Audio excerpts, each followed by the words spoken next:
In 2025, security is everything. With millions lost to hacks and scams, choosing the right crypto wallet is more than just a decision. It is your first line of defense. If you enjoyed this video, please make sure to give us a thumbs up, subscribe to the channel, of course, comment in the comment section below all the questions that I may have not covered, then I'll try to answer those as soon as possible. And all the resources and links used in this video are going to be in the description below, so make sure you check them out. Disclaimer, I'm not a financial advisor. This video is only for informational and educational purposes.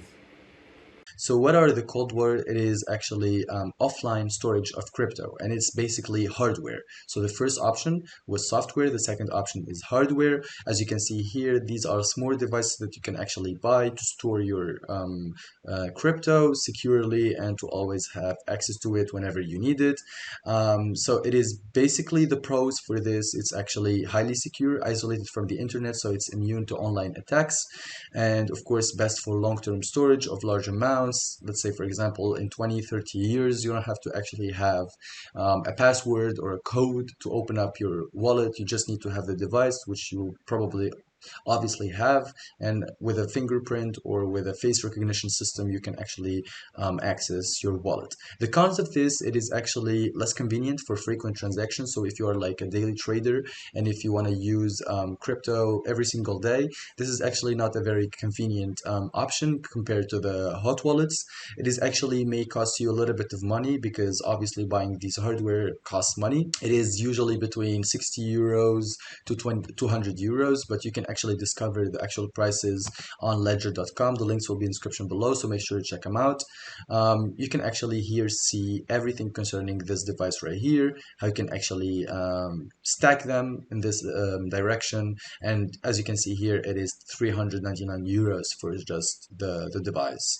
And the most bad convenient of this is if you lose it, then it cannot be backed up. So let's say, for example, that you are storing all of your crypto money inside of Ledger Stax here, and you somehow like lost access to this device right here. I don't know, somebody stole it or something like that, then you will actually not be able to recover your crypto as long as you don't have the device.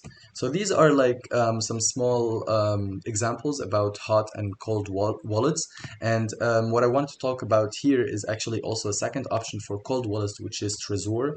I was actually checking out this website not a long time ago. I find it really efficient, really good.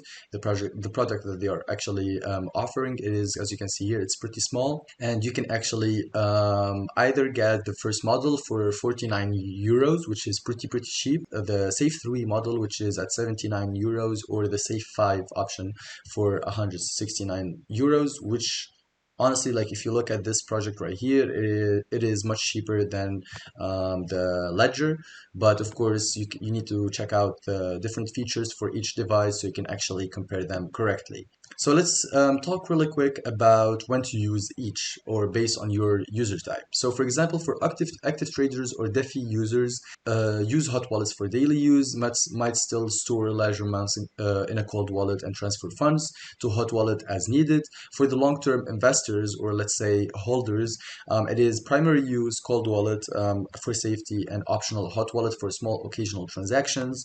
And if you are a beginner or somebody that doesn't know anything about this, then I think you should be starting with a hot wallet, easier setup, learn wallet safety, seed phrases, and etc. And then once you get to know more about these projects, then you can actually consider buying a cold wallet. So guys, that's it for today's video. I hope you enjoyed it today. So if you enjoyed this video, please make sure to give us a thumbs up, subscribe to the channel, and of course comment in the comment section below all the questions that I may have not covered, and I'll try to answer those as soon as possible. Of course, all of the links will be in the description below, so make sure you check them out.